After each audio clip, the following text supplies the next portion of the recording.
Assalamualaikum warahmatullahi wabarakatuh. Alhamdulillahilladzi ja'alal islama rahmatan lil alamin. Wassalatu wassalamu ala sayyidina Muhammadin wa ala alihi wa ashabihi ajma'in. Amma ba'du. Dewan juri yang saya hormati, hadirin para pemuda harapan bangsa, para pemudi harapan Pertiwi yang berbahagia. Akhir-akhir ini, kasus intoleransi dalam beragama dan radikalisme atas nama agama semakin meningkat di Indonesia. Hal itu terlihat dari data yang didapat Setara Institut. Sepanjang tahun 2019, terdapat 31 kasus pelanggaran kebebasan beragama dan berkeyakinan di Indonesia. Ungkapan tersebut mengisyaratkan bahwa kasus intoleransi dalam beragama masih banyak terjadi di negara kita. Eksesnya, intoleransi telah mengakibatkan radikalisme terus bermunculan. Aksi terorisme semakin menghantui masyarakat dari berbagai kalangan. Bahkan pengeboman, pembunuhan dan peperangan semakin banyak terjadi, baik di perkotaan maupun pedesaan. Kalau kondisi itu tetap dibiarkan, maka tak mustahil negeri ini akan mengalami kehancuran.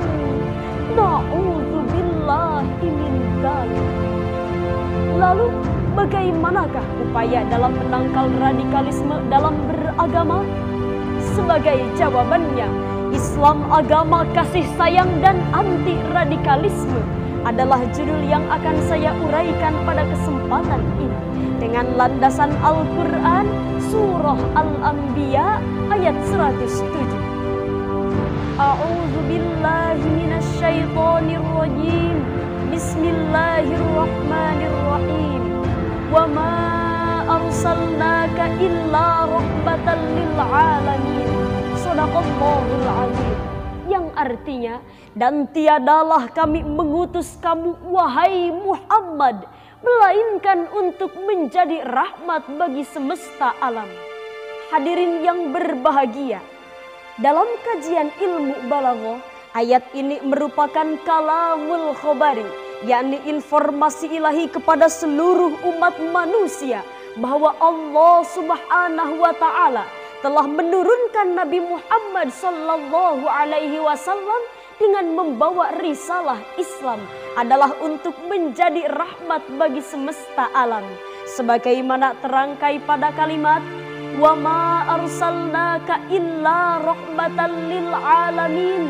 Ay wa ma arsalnaka ya Muhammad illa rahmatan lil khalqi ajma'in.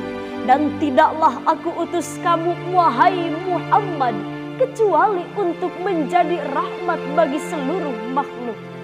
Demikianlah penafsiran Syekh Muhammad Ali As-Sobuni dalam kitab Safwatut Tafasir jilid 2 halaman 277. Lalu apa yang dimaksud dengan rahmat? Menurut Ibnul Manzir, rahmat berarti ar-riqqatu wa ta'attufu, kelembutan yang berpadu dengan rasa iba. Timbul pertanyaan, lalu bagaimanakah kondisi umat Islam di Indonesia saat ini? Alhamdulillah hadirin, pemerintah saat ini sedang berupaya sekuat tenaga untuk membentuk kerukunan antar umat beragama. Hal itu dibuktikan dengan diadakannya FKUB, Forum Kerukunan Antar Umat Beragama. Deklarasi damai digelar di mana-mana, bahkan kerjasama seluruh elemen bangsa terus dijalin untuk memberantas terorisme di Indonesia. Namun sayang hadirin, kita kadang pilu bahkan malu karena masih banyak oknum-oknum durjana yang melakukan tindakan kekerasan atas nama agama. Pengeboman dan aksi terorisme terjadi di mana-mana. Dan yang paling mengerikan, selama bulan Mei tahun 2018 sudah terjadi 5 kasus teror besar di Indonesia, seperti teror di Makobrimob Depok, Jawa Barat, pengeboman 3 gereja di Surabaya, bom di Rusunawa, Wonocolo, Sidoarjo, bom di Polrestabes Surabaya, dan penyerangan ke Mapolda Riau. Dan yang paling membuat prihatin, aksi tersebut dilakukan dengan mengatasnamakan agama dan surga, sehingga mencoreng nama baik Islam tercinta. Padahal agama Islam tidak pernah mengajarkannya. Dan saat ini saya tegaskan bahwa terorisme bukan Islam dan Islam bukan terorisme. Betul hadirin? Lalu bagaimanakah upaya konkret yang harus dilakukan agar radikalisme tidak menyebar di negeri kita hadirin? Yaitu dengan meneladani sikap profetik Rasulullah Sallallahu Alaihi Wasallam sebagaimana terukir indah dalam Al-Quran surah Ali Imran ayat 159. A'udzu billahi minasyaitonir rajim. Bismillahirrahmanirrahim.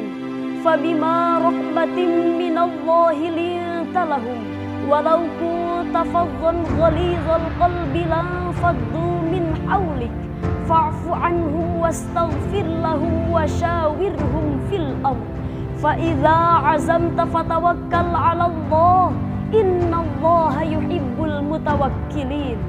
Yaitu disebabkan rahmat dari Allah lah kamu berlaku lemah lembut terhadap mereka. Sekiranya jika kamu bersikap keras lagi berhati kasar, tentulah mereka menjauhkan diri dari sekelilingmu. Karena itu, maafkanlah mereka, mohonkanlah ampunan bagi mereka, dan bermusyawarahlah dengan mereka dalam urusan itu. Kemudian, apabila kamu telah membulatkan tekad, maka bertawakallah kepada Allah. Sesungguhnya Allah menyukai orang-orang yang bertawakal kepadanya. Hadirin yang berbahagia, pada ayat tersebut terdapat 5 sikap dan sifat profetik Rasulullah Sallallahu Alaihi Wasallam yang harus kita teladani. Yaitu pertama, lintalahu, bersikap santun dan lemah lembut. Kedua, fa'fu anhum, pemaaf. Ketiga, wastaghfir lahum, dan mudah memohonkan ampunan bagi orang-orang yang berbuat kesalahan. Keempat, wasyawirhum fil amr, mereka sangat senang bermusyawarah.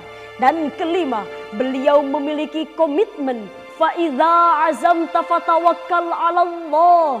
Setelah memantapkan planning dalam suatu kegiatan, lalu bertawakal kepada Allah. Sebab man proposes and the God disposes. Manusia hanya berencana, Allah yang menentukan. Itulah hadirin sikap dan sifat profetik Rasulullah yang harus kita teladani agar menjadi insan yang berbudi dan anti radikalisasi. Jika langkah tersebut telah kita lakukan, kami yakin Indonesia penuh kasih sayang dan perdamaian akan dapat diwujudkan, radikalisme agama akan dapat dihindarkan, dan Islam rahmatan wassalaman bukan hanya slogan, melainkan akan menjadi kenyataan. Amin ya rabbal alamin. Sekian dan demikian yang dapat saya sampaikan. Mohon maaf atas segala kekurangan dan kehilafan. Wassalamualaikum warahmatullahi wabarakatuh.